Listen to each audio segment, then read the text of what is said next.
You're listening to an Airwave Media Podcast. Hey, it's Paris. You know I love sparkly things, right? Like stars. Duh. And thanks to Hilton and AutoCamp, I just slept under them. Picture me, serving looks by the fire outside my luxurious Airstream, making s'mores with the kids, while a national park is our backdrop. The great outdoors meets Hilton hospitality. That's hot. Explore all the new ways to stay at Hilton.com. Hilton for the stay. And it was very surprising to many people to find out Nixon is the best president Tribe's ever had. You know, that's not on most bingo cards.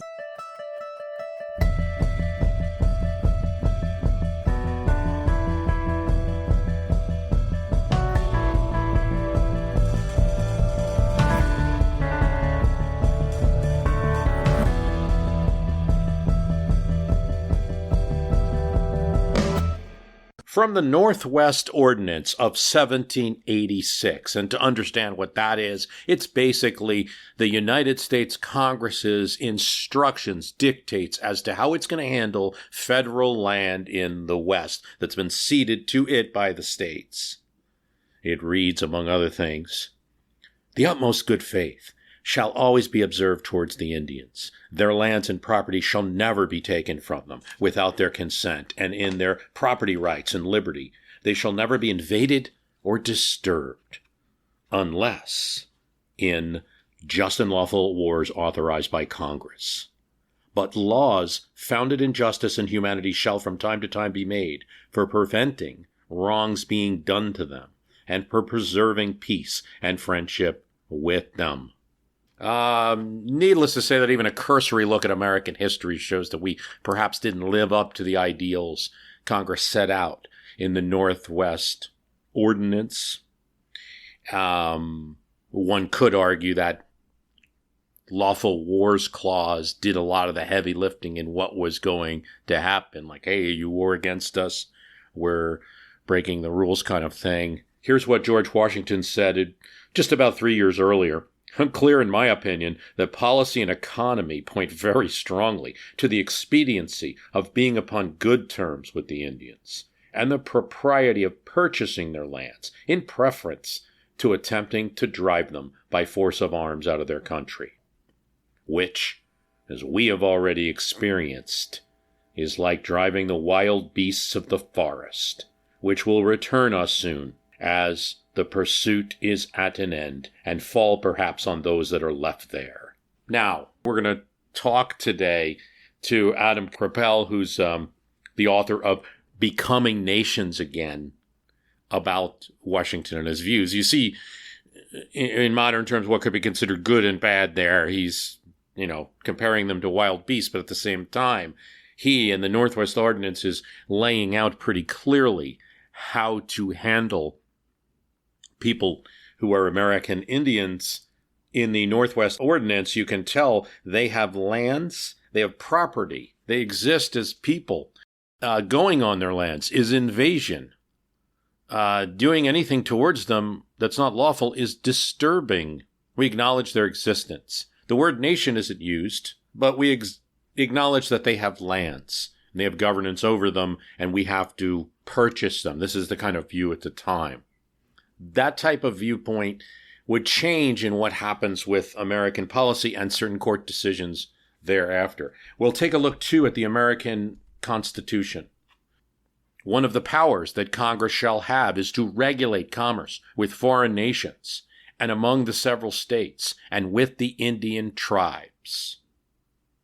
In the same sentence as commerce with foreign nations and commerce between, say, New York and Pennsylvania, is commerce with the Indian tribes, providing a legal concept of their existence as some entity. They're not using the phrase nations as having some control over them. This all seems like semantics, but I assure you it is not. And American history might have been very different vis-a-vis the United States and the American Indians who inhabited this country before most European settlers arrived, if there was more a concept of an actual nationhood, if we had kind of adhered to some of these concepts. There's a variety of reasons why what happened, and we're going to talk about that with Adam. I'll note that other countries right now, New Zealand, Australia, Canada, for example, have this concept of nationhood. They may have restored it after older colonial properties, but now they have it. And that is something that many would like to see in the United States as well. And it's not too far-fetched. Okay, here with Adam Crepelle, professor from Loyola University Chicago School of Law and the author of Becoming Nations Again. I found this book fascinating. It's a topic that we need to talk about more. We did just have a whole episode on AIM and the Alcatraz takeover and the 60s activism, but I haven't done such a total look, and I like this book. Where I want to start is the Cahokia settlement. I went to high school, learned about Incas, and I learned about Aztecs, and there's this vision of them as this great civilization, which gives you a different opinion of those civilizations than you might otherwise have. However, I had no idea that right across the river from the St. Louis Arch, there was a mound that was, a city perhaps the size of London at the time. Do you feel if that was better known that we might have a different opinion of Indian nations than most Americans have? Yes, definitely. I think the history is definitely around chasing buffaloes and picking berries when they had this big city, with big pyramid type structures, so it definitely disrupts the conventional narrative. But it is worth noting that, in fact, Cahokia was discovered in 1813. Henry Breckinridge wrote a letter to Thomas Jefferson talking about it. So there was this intentional effort to sweep it under the rug, because if Indians had these civilizations that were sophisticated, that disrupts the whole justification for seizing indigenous lands. So that's how we get the simple native stereotype. If they don't have anything to take, don't recognize property rights, you can't steal their land. But if they recognize property rights, have nice things, then it wouldn't be so good to take them. I mean, we're talking about a city. We're talking about a city that got visitors from other places because I guess they found DNA that was different from those who normally lived there, that had something like coffee, that had art and music and sacrifices and all the things that we get excited about when we hear about those Aztecs.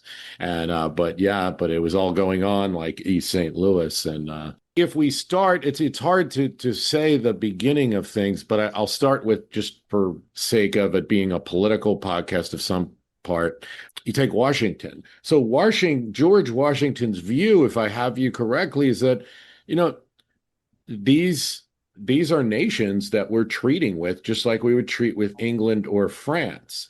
It doesn't mean he necessarily loved all the Indian people or never wanted to displace them, but he definitely, it appears, considered them nations. Yes, absolutely. Yeah, they allied with them during the Revolutionary War, sought their alliances of the tribes, even the ones they didn't get. And after the Constitution was ratified, George Washington made sure to follow the same protocols for Indian tribe treaties as with foreign nations. So there was definitely a recognition of tribe station as status as nations. And again, that's embedded in the U.S. Constitution. Article 1, Section 8, Clause 3. Congress has the power to regulate commerce with foreign nations, between the several states, and with the Indian tribes. So tribes are recognized as sovereigns in the U.S. constitutional order. I'm sure George Washington had some say in that. Now, he's the head of the federal government, so his opinion on a lot of things would differ from people in the 13 states at the time. So that's the federal government, and very often, the people in Washington think that, but there was some state level differences there. You cite John Dwayne, the first mayor of New York City, who certainly is not happy with this nation concept, and really we should stop thinking that way. So there was a little variance. First of all, am I correct on that? And then second of all, how much of it was influenced by the fact that some of these tribes fought with the British, and therefore Americans were really angry at them? Yeah, that's definitely part of it. So I guess on the first point, so definitely not all Americans saw tribes as nations. Many people didn't like tribes, but people like President Washington and Secretary of War Henry Knox certainly saw tribes as nations. They recognized them in treaties and saw it as a matter of national honor. We founded this republic of virtue. It doesn't make sense to be going slaughter people, if we want to project this image. So you kind of have that background, people who want to build this nation of virtue, so to speak. And the fact that tribes allied with Britain definitely didn't help their relationship with many Americans, but they were in a tricky spot on that. So, the reason they allied with the British is because the Americans were invading their land. You have the Proclamation of 1763, which King George basically seals off west of the Appalachians, and he stations troops to enforce the border. And the colonists list this as one of the grievances why they break away in the Declaration of Independence. So, naturally, you're probably not going to ally with the people who are invading your land in most cases. So that was part of it. But it is worth noting many tribes did ally with the Americans. So, like my tribe, the Homa, some members of the Iroquois Confederacy allied with the Americans too. I think 2 of the 6. So even the tribes that allied with the U.S. Really get any special benefits after the war. So there wasn't like we'll leave you alone a little bit longer or something like that. And no, not also in the case of my tribe, the Homa. So we allied them with the American Revolution and in the War of 1812, Battle of New Orleans. And we're still not recognized as a tribe by the federal government. We're just a bunch of Indians with no land rights. So I was reading a passage. I can recall this. I'll have to find the citation when I do the final version of the cast. But there's a letter, one of Jefferson's to Adams, and in the same sentence, he uses the term Indian nations when he's referring to like the groups on the fringe of Virginia colony that his father would have dealt with. And then savages when he's talking about the ones in Detroit that were fighting in the War of 18. This was around the time of the War of 1812 when he's writing that letter. And so he could have these 2 descriptors and not think he was being contradictory. Yeah. I think that's one of the things that's hard for present day Americans to grasp, like some of the conflicting ideologies. Like it seems duplicitous admit, like one time they're your allies, not less than human beings, and other times they're equals. But yeah, Jefferson was definitely complicated, and particularly on this issue. So he didn't think Indians were the equal to whites culturally. It wasn't, it was a cultural thing rather than a racial thing with Indians. So he actually had things. He thought Indians would ultimately be like genetically absorbed by whites. So you have a quote from Washington with a similar vein, like, there probably won't be tribes east of the Mississippi. Like he could consider maybe a west. Of course, that's Washington in his era. Right. He could consider maybe there'd be a west with Indians, but it's going to be in the history books. That's all the eastern tribes. And so, he seemed to have these attitudes at the same time, still considering them maybe just out of practicality. We're going to have to deal with them as nations. The history of Jackson and the Indian tribes and the state of Georgia, that gets a lot of coverage in history, but we might as well just talk about it because that's a kind of a turning point. We have this Cherokee civilization that is very much Western, as contemporaries would view it, towns and language and things like that. And then when they're removed, maybe just talk a bit about that. Yeah, so that's definitely one of the key moments in American Indian history and U.S. history, too, for that matter. So the tribes have been east of the Mississippi forever, obviously, and Jefferson floated the idea of Indian removal, and it never really it got traction, but it never really came ahead until Jackson. And the impetus for the desire to remove tribes is because the idea was that Indians are unsophisticated savages. They can't, compete, so to speak. They're just hunter-gatherers. But then you have 5 civilized tribes are the best known, the Cherokee being the most famous of those, and they're excelling in white culture.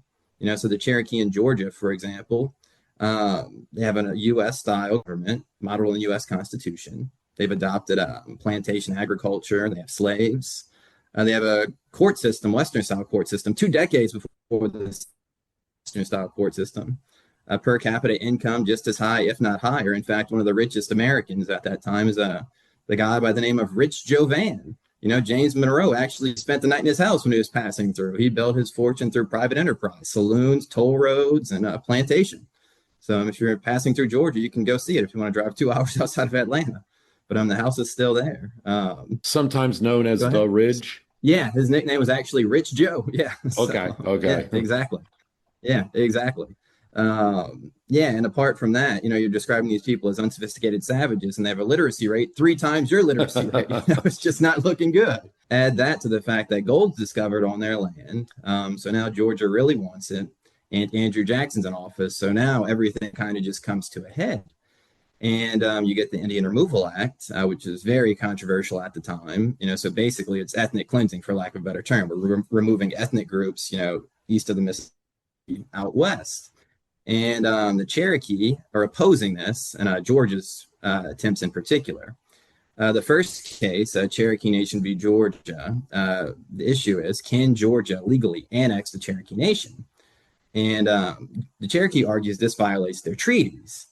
And but before they can make that claim, they have to be able to enter federal court. And to enter federal court, or the Supreme Court, they have to prove they're a foreign nation. So they argue, hey, we have treaties. Treaties are agreements between nations. Apart from that, we're not American citizens. What can a nation that's not American citizens be but a foreign nation? There is no other argument.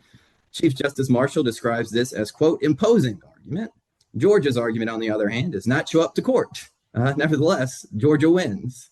The Supreme Court says the Cherokee Nation are not a foreign nation, but domestic dependent nations, meaning their relationship to the U.S. is that of a ward to its guardian. And that's significant because that passage basically still distills all of federal Indian law to this day. Tribes aren't full sovereigns. They're wards to the U.S. guardians. So that's why tribes have so many constraints on their sovereignty. We don't recognize them as full grown-ups yet. They're still in the state of wardship, 200 years after that passage. With a major selection of the looks your kiddos love, starting at just $4 in the Walmart app, a new school year means a stylish new them. Who knew? Find skater skirts and Crocs that say, I'm casual but cool. Sparkly sneakers that say, it's my classroom, you're just learning in it. And preppy polos that say, I'm the teacher's pet, even if they're mommy's menace at home. Find their favorite styles starting at just $4 in the app. The Walmart you thought you knew is now new. So often in history, that Marshall's decision will be seen as, Marshall will be kind of seen in our textbook as the great friend to the Indian and Jackson as the villain. And Jackson is in some ways, maybe it's a strong word, but certainly not a friend. Of course, I know that his spin would have been, I am protecting these Indians because the Georgians, if the federal government doesn't help here, and if I don't send Zachary Taylor over to help them or move them properly, what the Georgians are going to do to them and already are doing them, it will be unsafe.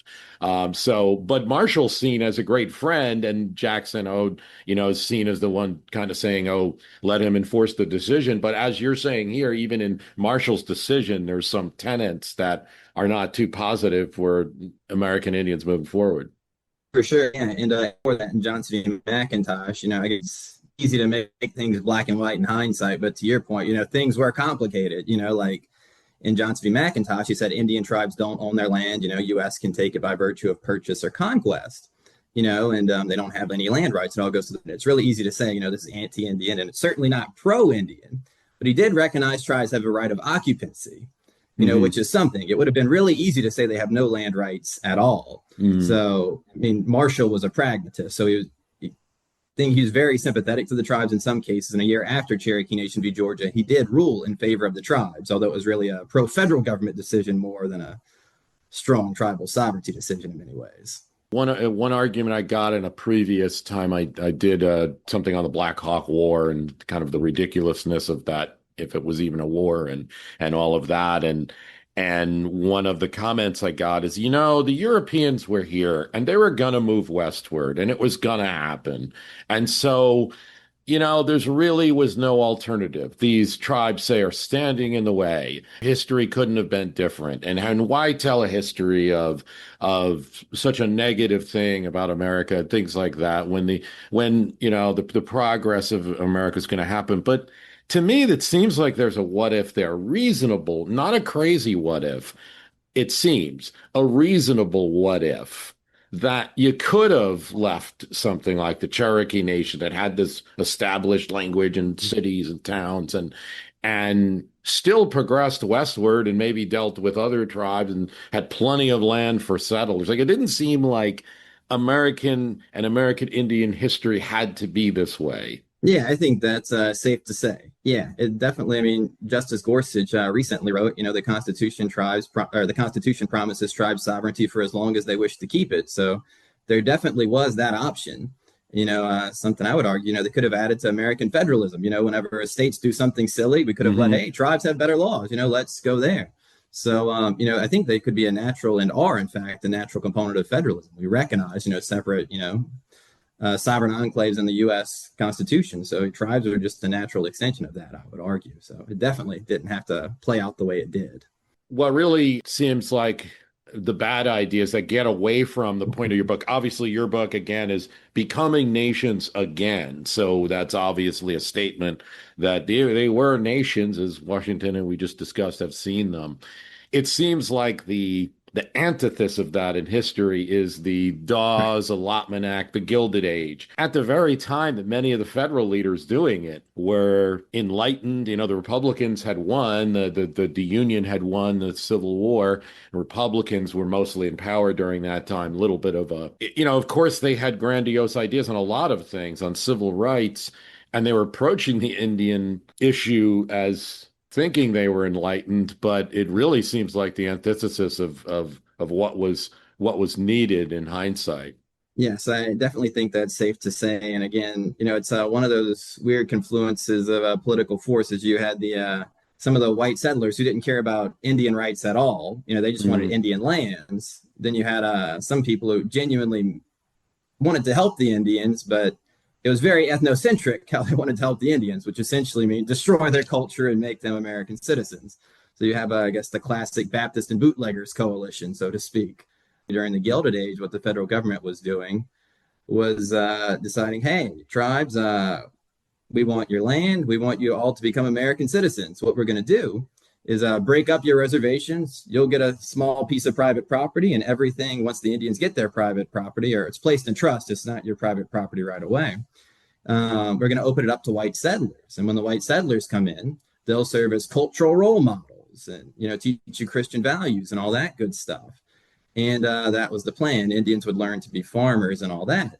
One of the problems is, I'm sure it won't be a huge surprise in the 21st century, the land the Indians got was not suited for agriculture, or didn't have any minerals.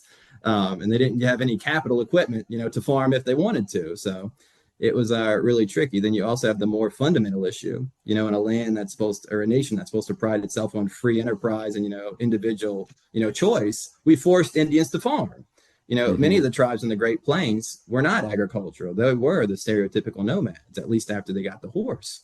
And some of them actually developed very successful ranching operations, which makes sense. If you're good at herding horses, it makes sense you could translate that to cattle and, use that skill in that way. But the federal government said, nope, you have to farm, like it or not. That was the Gilded Age. It basically went from the 1880s until 1934. And during that time, tribes lost over 90 million acres of land. And the goal was explicitly to break up tribal governments and the culture. So that's when the boarding schools really come into place during the 1880s, when we go full bore on that. So we're not only taking the land under the allotments and all of that, but then and destroying the tribal integrity, but then also their culture, exactly, and educating them. And I think these are parts that a lot of people know. I mean, it needs to be daily rinse and repeat type stuff in history, but people listen to my show, kind of know some of this and does. And then there's a report in 1928, federal report that actually does kind of show like, hey, this is a bad idea. Yeah, the Merriam Report's one of the few times when a federal report actually gets attention. It completely shook up the allotment ideology. Basically, if you would have asked any Indians along the way, they would have been like, yeah, this didn't work. But it didn't come about until 1928 when they published the report. And what it found was the majority of Indians are poor, even extremely poor. And one of the interesting things the report noted is just every social metric had decreased drastically after allotment, this attempt to essentially make Indians white. It said, they were healthier, happier, they had better hygiene when they were in their, quote, savage state than they do now. So just a complete failure of a policy. And it did trigger federal reforms ultimately a few years later. I mean, it's like what the Merriam seems to me is that, okay, even though it's not right, you said they were wards, you said they were guardians. And also if you, because I know an argument that, might be out there is like, hey, the settlers were trying to settle in the West and families were not safe. They were being attacked. And in Texas, you had Comanches and in other parts, you had different tribes that were not making, settlement pleasant, whatever the reasons might be. So they engaged in war, and the argument might be, hey, once you engage in war with the United States, we fight you and beat you. But okay, when it's done, every, international law would accept that that's you're now prisoners or wards or what have you. You're subject to judgment for what you do from there. And certainly it seems like they deserved the scolding they got in the Merriam Report. And then we get to the New Deal, right? A New Deal for the American Indian as well as everybody. Yeah, so the Indians got in on it in 1934 with the Indian Reorganization Act, which is still basically the spine of federal Indian policy to this day. It largely is based upon this law. So the IRA, as it's known in Indian policy, is it's good because, it ends allotment. So that's definitely a positive. We're no longer forcing tribes to assimilate. And it locks existing tribal land into trust, which prevents it from, being broken up or absorbed into surrounding states. So it preserves a land base for tribes to maintain their culture. And that's positive in that front. And there were other things that were positive too, or at least ostensibly positive. There were provisions to promote tribal economic development, formal reorganization of tribal governments to better interact with contemporary American governments. So there were permissions in there that are certainly well-meaning, but it's all very paternalistic. So even trust land idea. So great to protect tribal land bases, but what the federal government said is the federal government is going to hold the underlying title forever, which protects it from being alienated. However, if you want to go get a mortgage, good luck. What bank's going to loan you money when they can't repossess the collateral? And apart from that, if you want to do something on land somebody else owns, you can't just go do it. You have to get the landowner's permission. And that's the case that tribes find themselves in today. If you want to do anything, you need federal permission. And in many of the IRA constitutions, too, the federal government put clauses in there. The tribes can't pass any laws unless the federal government approves it first. So it's supposed to foster self-government, but it's a very heavy-handed self-government. And Harold Ickes, the Secretary of Interior at the time, said, the whites can take care of themselves, but the Indians need someone to take care of them. So, that gives you the idea of, why it's so paternalistic. They weren't hiding it, And that's a progressive New Dealer. Exactly. Imagine what they got from everybody else. I know you cite, and this is jumping a bit, but you cite the Peabody cold case where it's just the loss of that sovereignty and that will and determination results in such bad things. Like if a nation has full control, it can, as you say, mortgage, borrow. I can imagine that there could be some bonding, like all sorts of things that nations are able to do to pull themselves up. And instead, you've got contracts like the Peabody Coal, where are just ruinous, just forced to sign almost. They're just tricked into signing. And this is not ancient history. This is the 20th century. Right. And not to get too much into that, I could probably read something into the cast on that. But I wanted to jump to Nixon because I found this surprising, and maybe I'm reading it wrong, but it seems like Nixon actually tried to do better. Yeah, and it was very surprising to many people to find out Nixon is the best president Trump's ever had. That's not on most bingo cards. But, yeah. He definitely was. And to make it even more unlikely, he was the vice president at one of the low points in Indian policy during the termination era, so there weren't high hopes when he came into office. But yeah, he completely ended the termination policy and said tribes are governing. There's multiple theories on that, but why he was so pro-tribe. But the big one is that he always wanted to play tackle. He was in football, and which is a perfectly fine goal. But, when you're 5'8", $140, you're not going to go too far on the line. So he never got a chance. That is until he went to Whittier College, and the coach, Wallace Newman, gave him a chance. And that was the only person to ever give him a chance in his life, he said. And the coach, Wallace Newman, was an Indian. So from that day forth, he said he would do all he could to help the tribes. And then in his autobiography, he wrote, Wallace Newman was the biggest influence on his life outside of his father. So I guess the lesson for all the indigenous lessons out there is coach little league sports and give all the non-Indian kids a chance. But yeah, so Nixon built upon that. He came into office right away, said termination is wrong, and we need to support tribal self-determination. And, he said even policies that were well-intentioned in the past have had egregious results for tribes, and Indians need to be able to determine their own futures. And so he did that. And additionally, he's the first president to ever return land to a tribe that was unlawfully taken.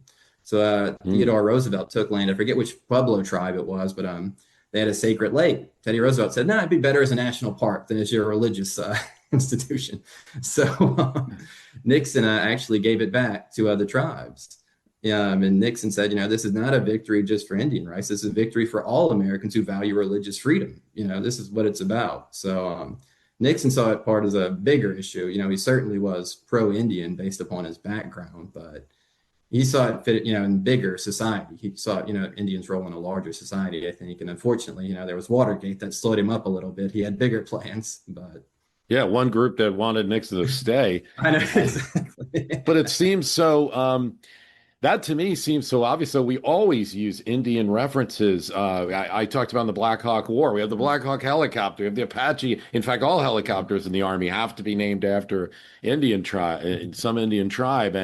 And the Indian imagery and it's so much part of American identity. And I go to that what if, why couldn't it have been different? And I know that's the part of your book. In Canada, New Zealand, in Australia, this concept of nation is not conceptual. They use this term. Freezing. Why can't we have that in America too? Yeah, there's definitely a push at a lot of the tribes have changed their names in recent years from whatever tribe to now it's Navajo Nation to try to get that perception out there. The imagery behind that's a good thing, I think, and hopefully it'll help people shift it a little bit, force some people to consciously think about tribes as governments more, because I think that's really one of the big problems from a policy perspective. People don't view Indian tribes as governments. They just think of them as bands of relatives, essentially, for lack of a better term. So my vision would be, I guess, kind of like you hinted, how it could have been, so to speak. Basically we would just treat tribes as like other American governments. You go on, say, the Navajo Nation land, you follow Navajo Nation law, simple as that. It doesn't have to be complicated, I don't think. And I think in many cases, this can benefit everybody. I guess the Tesla example is recent, so lots of states have laws that are protectionist, and car dealer laws are some of them. So it's really difficult for new car manufacturers to get in the industry. So what Tesla did about 3 or 4 years ago with Laguna Pueblo, New Mexico banned direct-to-consumer car sales. So Tesla partnered with Nambe Pueblo. Now you don't have to drive to Colorado, Utah, or somewhere else to get a Tesla. You just go to Nambe Pueblo. You get around these state laws that are designed to just protect a certain special interest group. And that's expanded to multiple reservations now.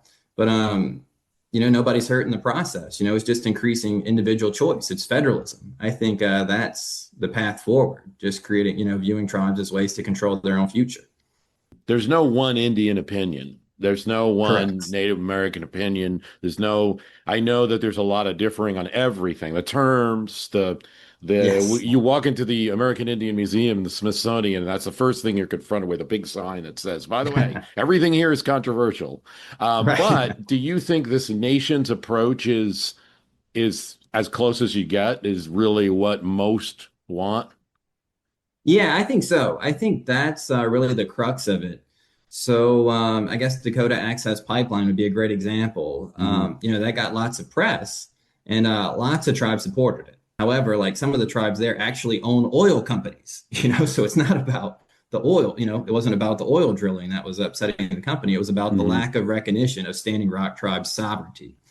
So I think that is a principle all tribes could rally around, or do rally around, rather. We want to be able to govern our lands under our laws, free from outside interference, just like other Americans. And what is there anything that someone listening can do to help?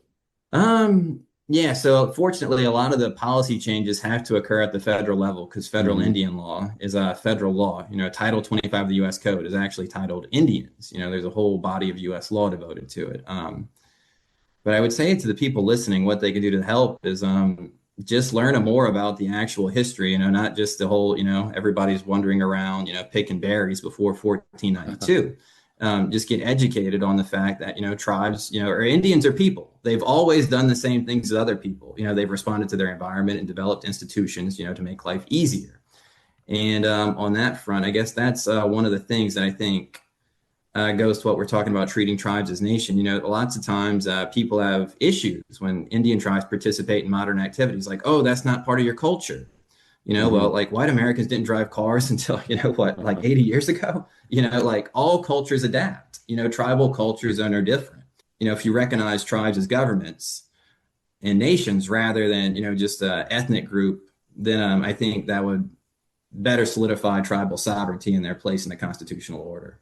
So just more education about tribes' position as governments rather than a racial group. Well, great. Well, Adam, thank you so much for coming on today. Oh, I appreciate the opportunity, and it was great fun talking with you, Bruce. Here's what I like about our sponsor, All the Hacks podcast, okay? You hear all these business podcasts, and they're all telling you to do things. Start a business, buy a home, write this up.